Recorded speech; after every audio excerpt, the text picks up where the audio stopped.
Welcome back to Whiteboard Finance. My name is Marco and I'm here to help you master your money and build your wealth. In this video, I'm going to tell you the truth about getting rich.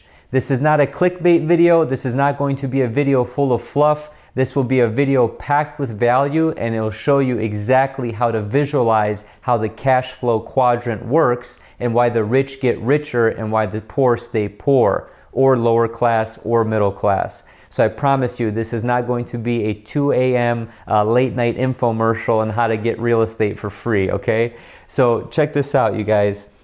If you haven't read the book Cashflow Quadrant by Robert Kiyosaki, I highly recommend it, and that's what this Cashflow Quadrant is based on, okay? So if you don't have that book, I'll leave a link below. So what we have here is 4 quadrants, aka the Cashflow Quadrant. In this one, we have E. So what do you think E stands for? Well, I'll tell you, it stands for employee, okay? You have S down here. S stands for self-employed, okay? So this could be anyone who runs their own small business. They can be a lawn maintenance person, a landscaper, a CPA, whatever. They work for themselves, they're a sole proprietor. Now up here, you have what we call big business owner, okay? So this is someone who has employees working for him. They kind of manage the high level, 30,000 foot aerial view of the business, but they're not in the daily grind of the business. So it's not someone who owns a bakery who's baking all the cakes, from 6 in the morning till midnight. This is someone who actually controls the business. Finally, we have I, and this is my favorite quadrant. This stands for investor, okay? So now you're probably starting to get a picture of how this cash flow quadrant works. Let me jump through each one of these and talk about some of the pros and the cons. So let's start with employee.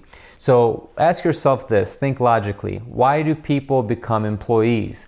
Well, society typically trains us in school to become employees. Our school system is basically designed, by the Rockefellers. That's a 150-year-old system talking about how to become a factory worker, how to produce people that know how to study, regurgitate information, get good grades, get a diploma, and then get a job, right? So there are benefits to being an employee, okay? So you have security. Not necessarily job security, but security in the sense that you have a steady wage and steady benefits, whether it's healthcare, whether it's retirement, things like that. So let's talk about some of those benefits. From a retirement aspect, a lot of employees, W-2 employees, and that's what I'm talking about here, they have the opportunity to invest in a retirement account sponsored plan, which is known as the 401k. So that's pretty powerful. Sometimes companies match money, sometimes they don't. Health insurance, which I mentioned earlier. So health insurance is big because picture yourself as someone with, a wife, 2, 3 kids, God forbid something happens to you or them. You have health insurance, which allows you to pay a little bit and earn a lot in terms of compensation if you do need to have a benefit that's paid out. Now let's take a look at steady paycheck, which I mentioned earlier. So you know exactly how much you're getting paid, when you're getting paid, right? So I'm Marco, I signed up for a $50,000 a year job, that's my salary. I know I'm getting paid, let's call it $1,500 after taxes every other week, 26 times a year, okay? So I can plan ahead for groceries and budgeting and things like that because I know exactly how much money I'm gonna make. Now let's talk about some of the cons of this square right here, or this quadrant. So you have no control, okay? And I hope you can see that red marker there. Sorry if it's coming in a little bit light. So your boss decides your salary. As I mentioned, when you're trying to become an employee, you work the whole year and you kind of pray at the end of the year, oh, please, boss, can I get a 2% raise just to keep up with inflation? Please, I promise I'll do better.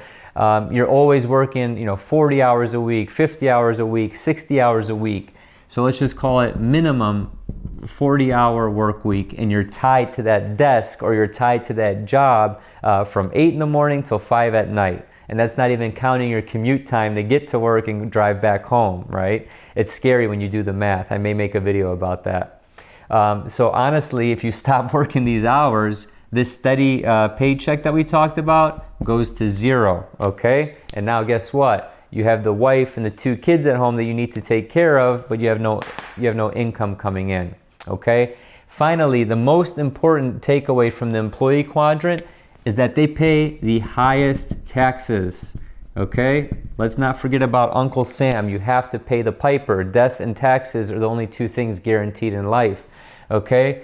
W-2 income is the highest form of tax. You have no way of hiding that money. You have no way of sheltering that money legally to pay less taxes. Okay, now that we've covered the employee quadrant, let's move down to the self-employed, okay? Pay attention, you guys.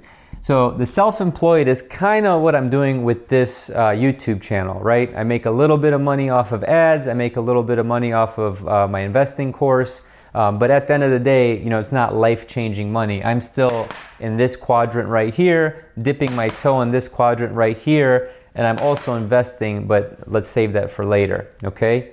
So the self-employed, let's use that landscaping example that I brought up earlier in this video. So let's say you have Sam the landscaper, right? So Sam is someone who's, you know, he's a go-getter. He's saying, hey, you know, screw this 40-an-hour-a-week job. I want to work for myself. I'm going to stick it to the man. You know, I'm the man, okay? I'm starting my own business.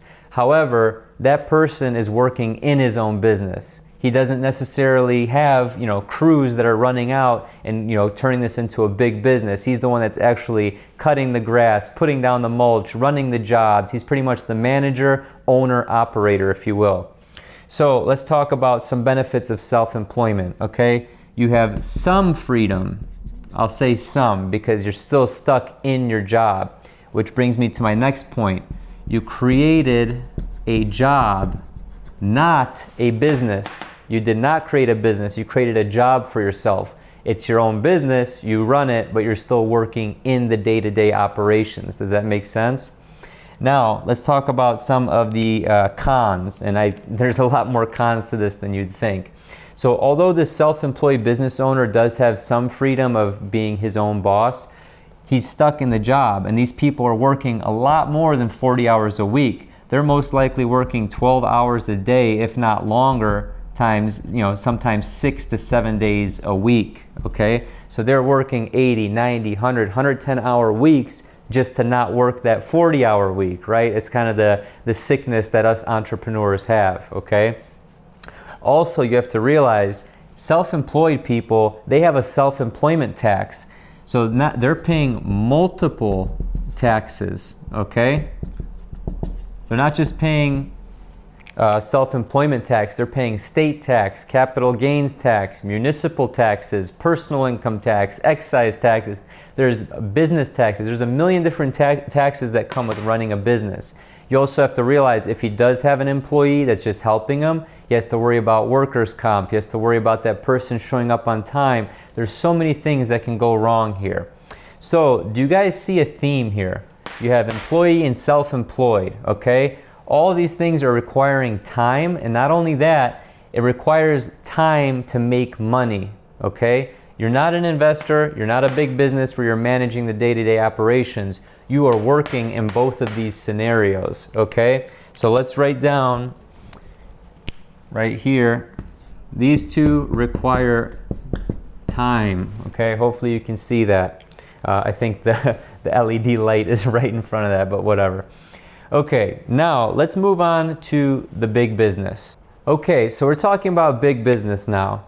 Let's take the same exact person, Sam the landscaper. However, Sam has created a way to where he's hired on managers that run his crews, and he's just looking over the day-to-day operations. So here's a benefit of being a big business. You have grown the business to run without you. Okay? You are no longer in the day-to-day operations. You're not baking the cookies. You're not laying the sod. You're not putting down the mulch, right?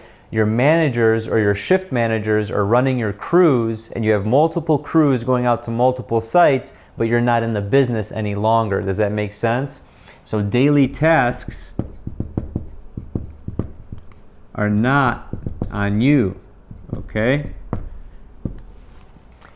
Now, the nice thing about running a big business is that, remember all these taxes that come with being self-employed and the high taxes that come from being an employee?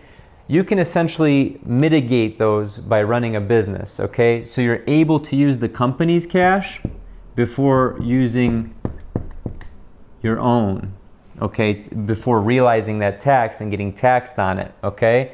So the thing that Robert Kiyosaki talks about in Rich Dad, Poor Dad, which is another great book, is that think about it this way. If I run a business, let's take my YouTube channel for example, I have income and I have expenses, okay? So I have ad revenue that comes in, that's income. I have revenue from my investing group, that's income.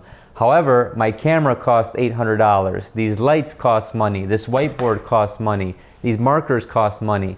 I'm paying for these expenses with before tax dollars, okay? So if whiteboard finance eventually gets big enough, I may even buy a company car, okay? And those payments that go to the car, okay? If it's in the business's name, the business owns it. So if whiteboard finance makes, 20 grand in a year and that car costs 20 grand, that's an expense. So I'm not paying any taxes on that car and I'm using before tax dollars. Okay, so you can use this as a tax shelter, which I mentioned here. Now you can get paid by dividends and you can pay yourself if you're an S Corp. So I'm not a CPA and I'm not going to go deep into accounting because this is usually when people click off the video. But ultimately you pay yourself dividends because you run the business, okay? You're paying yourself a salary and that's also, it comes with tax benefits as well. Okay, so now are you starting to see the leverage of not working in the business and also realizing tax benefits by being a big business owner? Okay, so we've made it to the final quadrant, which is my favorite quadrant, and it should be yours if you want to know the truth about getting rich, okay? This is where people get rich, right here. They're not trading their time for dollars, okay? They're making their business make them money, which they then invest. And this brings us to the investor quadrant, okay? So the investor quadrant is when you have your money work for you, okay? And this is where you start to see exponential gains in not only your net worth, but also your quality of life, okay? So I'll tell you a quick story. I used to work for a commercial real estate developer in Cleveland, Ohio, and I worked there for 3 years. I was pretty much a mentee of a mentor who was essentially my boss. Self-made millionaire, I'm talking helicopters, office buildings, sports cars, all that stuff. This guy was a multi-millionaire, and all he ever talked about later in his career or later in the years that I was with him was that he wants to focus on being an investor, okay? He wants to pull himself out of the day-to-day minutia of the business that he was running, almost like a self-employee, but he had enough money to where it was a big business. Ultimately, he wanted to pull himself out of the day-to-day operations and become an investor, and he always preached that. I just want to invest my money, I want to invest my money. So ultimately, if that's this sophisticated person's goal, you know that this is the best quadrant to be in, okay? So investing, once you get to this point, it can be risky if you have a lack of knowledge. However, if you've made it all the way through these 4 quadrants and you got to this point right here, you already have a level of sophistication when it comes to running a business and understanding numbers, okay? So another tax benefit of being an investor is that you can lower your taxes even more, okay?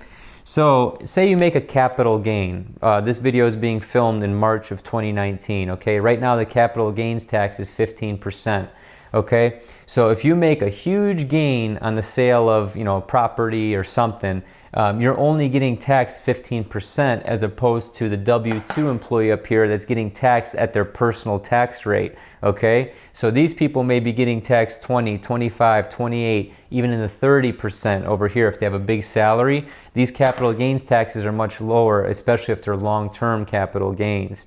So ultimately, what I want you to take away from this video and talking about the truth of getting rich, this video is essentially telling you employees and self-employees working in the business, trading your time for money, you're trading this time right here, okay? This side of the coin is not trading time. This gives you true freedom and it helps you grow your net worth and your wealth, ultimately covering that nut, which is your bills, your expenses, all that good stuff, and this is where you start to become rich. So I hope this was a valuable video for you all. I had fun making it. Please subscribe to the channel, click the bell for the notification, and share this video on social media and with one friend. I would greatly appreciate it. Thank you so much and have a prosperous day.